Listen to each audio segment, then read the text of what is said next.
Mas o Ricardo fala ali em aprender a ver, que é mais difícil a gente perceber quando a pessoa aprende a ver do que quando ela aprende a andar. Como é que eu percebo se a minha filhinha de 3 anos está aprendendo a ver?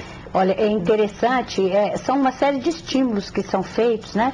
Até mesmo nos próprios brinquedos que se usam, que devem ser corretamente ajustados à idade de cada criança.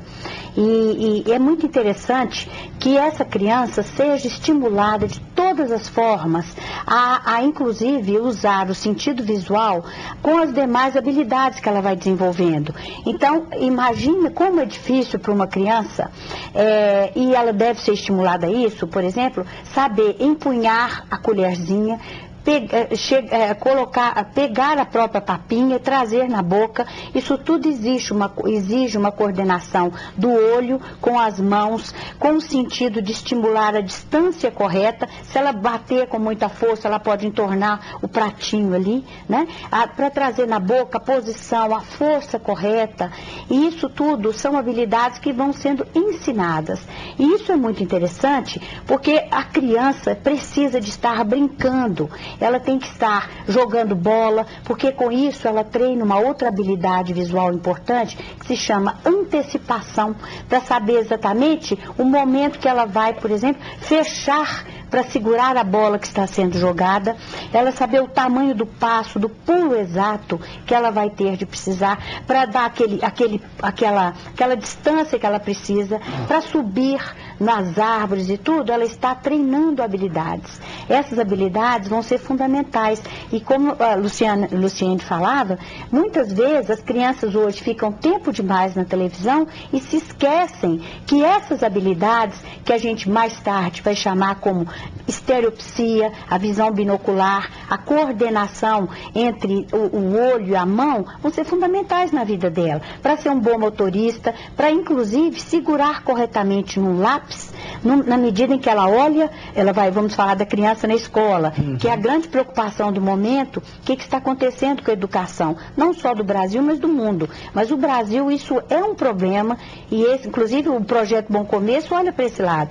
Mas o que nós queremos? Que essa criança seja estimulada visualmente para saber, inclusive, a distância que ela fica da carteira, no momento em que ela vai escrever, segurar corretamente no lápis, para que ela consiga copiar, transcrever, posicionar corretamente o lápis, a mão, toda a postura muscular, junto com essa visão, para que ela seja tenha habilidade de ler e escrever da maneira correta. Então é isso que a gente fala em aprender a ver, porque a nossa preocupação é que hoje, devido, por exemplo, ao excesso de videogames, né, a criança deixa de ter uma noção exata do mundo real, ela passa para um mundo virtual, há um excesso de exposição à luz artificial.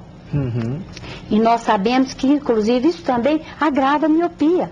Esse excesso de 2, 3 horas da manhã, as crianças, em vez de estarem dormindo, elas estão expostas a outro tipo de iluminação que não é o ideal. O ideal seria luz natural, o ideal seria que as nossas escolas, por exemplo, tivessem a luz correta, jamelões grandes, como havia antigamente. Hoje, com os prédios em volta, muitas escolas hoje passam o tempo todo com luz artificial em cima dessas crianças, e isso as professoras podem, inclusive, observar a distância que a criança se mantém na hora de escrever. Uma criança que adota uma posição muito próxima ali na hora de escrever, uma posição de cabeça errada, isso vai impactar até mesmo o conforto visual durante a leitura. As nossas carteiras antigas, né, ligeiramente inclinadas assim. Os nossos quadros, né, que eram antes o quadro negro é melhor que o quadro branco? Muito melhor, porque aquele reflexo, aquele brilho, aquilo é prejudicial, aquilo dificulta a visualização dessas crianças, né?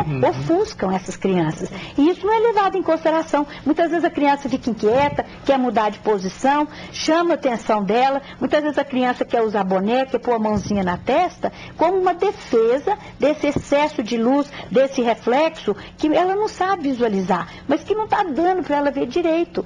E a professora, os pais, pais, às vezes, têm que observar isso. Será que o ambiente que meu filho está estudando é adequado? Será que a sala de aula está de acordo? E acabam sendo boas oportunidades de se corrigir e melhorar essa habilidade de aprender a ver corretamente. Perfeito. Nós vamos fazer só um pequeno intervalinho, daqui a pouco nós vamos continuar falando sobre a questão dos problemas de visão nas crianças e também nos adultos. A gente volta daqui a pouquinho, um minutinho só. Estamos de volta com o panorama de hoje que fala sobre os problemas de visão. Aqui no estúdio, as oftalmologistas Luciene Fernandes e Márcia Guimarães.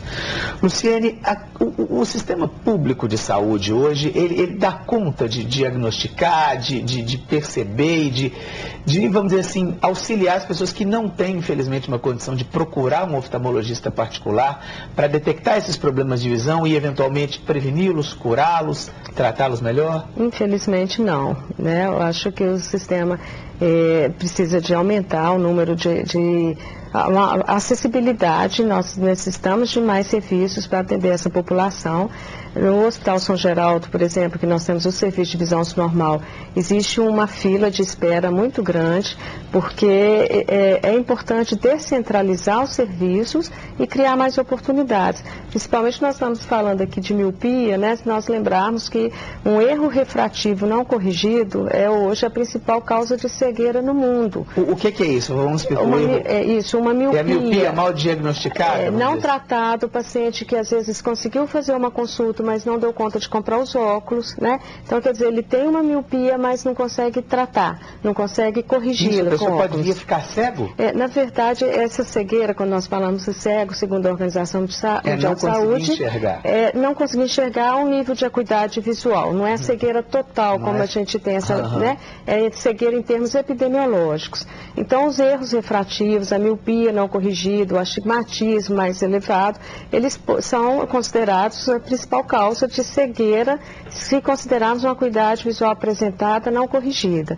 Então, isso é importante, nós aumentarmos essa acessibilidade. É importante que a população tenha mesmo condições de estar tratando, porque não adianta nós falarmos aqui que é importante diagnosticar precocemente se a população não tem onde buscar isso, né? Então, existe um projeto a nível, se nós considerarmos visão subnormal, que é onde eu atuo mais, existe um projeto no Estado para a criação de serviços de 14 centros de referência, né, em cada macro-região. Isso vai ser muito importante para a população. Então, eu acredito que assim nós vamos atender boa parte da demanda. Mas, no momento, não. Existe uma carência muito grande a essa assistência. Perfeito. Bom, a gente vai conhecer agora o caso da psicóloga Rosana Soares de Lima. Ela tem miopia e o caso dela parece ser bem comum de pessoas que sofrem da doença desde a infância. Na família dela, um irmão também tem problemas de visão. Veja só. Comecei a usar óculos com 8 anos, né, bem nova, na idade que as crianças entram na escola mesmo. E depois foi aumentando e já tem um tempo agora que está estabilizado. Eu tenho um irmão, por exemplo, que ele já tem um grau muito maior, muito mais avançado. Realmente a dele só vai progredindo. Inclusive a gente fica até meio preocupada com a evolução da miopia dele.